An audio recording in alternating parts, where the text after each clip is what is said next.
everybody. I am Erin Gall from Equine Detailing. I am a professional equine body clipper and a Wall brand ambassador. And I am here today with my buddy Gooch at Kilkern Farm in Millis, Massachusetts to discuss some winter coat care basics. So first of all, if you're noticing any major changes in your horse's skin or coat, then you're going to want to consult with your veterinarian just to make sure that there's no underlying issues. From there, I like to keep in mind 4 things. I want to keep my horse clipped, clean, dry, and warm to make sure that I don't develop any skin issues throughout the winter season.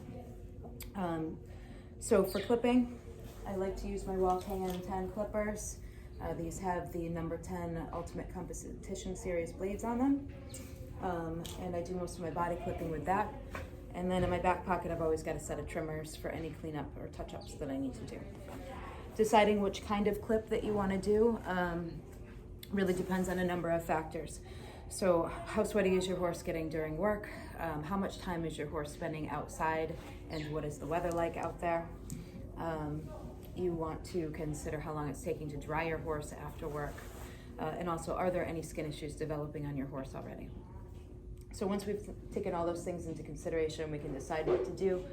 Gooch here wears a blanket clip with part of his head and his legs clipped off.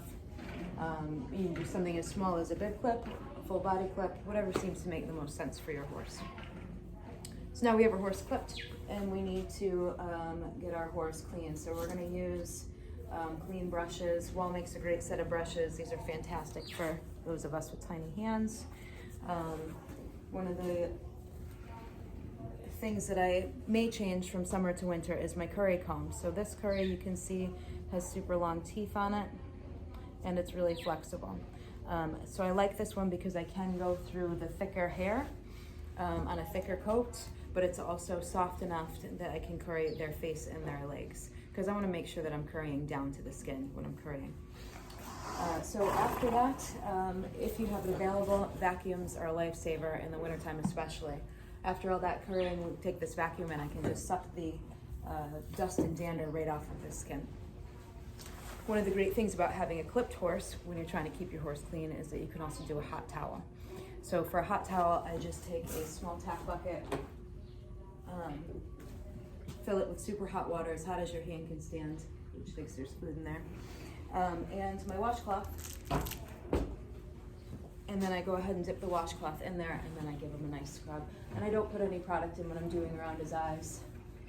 Just a nice towel, making sure that I really rinsed as much of the water out as possible so I don't actually get him wet, it's just slightly damp. Once I've done his face, I can go ahead and put some product in if I'd like to. So 2 different products that I like to use for that. This Equiderma skin lotion is great. It is super for any kind of skin issues. I use it on the bone of the tail if stuff is starting to build up there in an itchy mane, cannon bone crud, if you're developing rain rot, or really any skin issue, that stuff is pretty great for. But you can also use it in a hot towel by putting some right into the hot water and giving your whole horse a scrub with it. And when I'm scrubbing with a hot towel, I really want to make sure that I'm focusing on areas that are going to get sweaty while he's working. So I'm really cleaning the saddle area, where his bridle goes, up between his hind legs, as well as under his tail. Those are spots that are a little difficult to clean. If you're going for some extra shine, this Aquafuse Shine Spray is fantastic.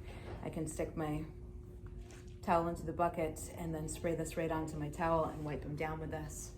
And it smells great too. All right, so now we have a clipped and we have a clean horse, and now we need to make sure that we're keeping our horse dry. So I'm never gonna bring Gooch in and put him away wet. After work, when his skin is still damp, I'm gonna make sure that he is completely dry before his blankets go back on and he goes back in his stall. Same thing if he comes in from turnout and he's all damp from turnout, I'm gonna make sure I have an extra set of blankets so I can switch them out into dry ones. You absolutely will develop skin issues if you're putting your horse away wet. For those of you that have feathered horses, a blow dryer is a great thing to have, especially in the winter when the horses are coming in wet. You can blow dry their legs, making sure that you're getting dry all the way to the skin. And then we need to keep Gooch warm. So as you can see, I pulled him out of his stall for grooming and I threw a cooler over his back to make sure that he stays nice and toasty. So what I do then is when I'm ready to groom, I'm gonna go ahead and fold my cooler back halfway, and I'm gonna go ahead and groom the front half of them. When I'm finished, I pull that cooler forward, fold it forward, and I groom the back half of them.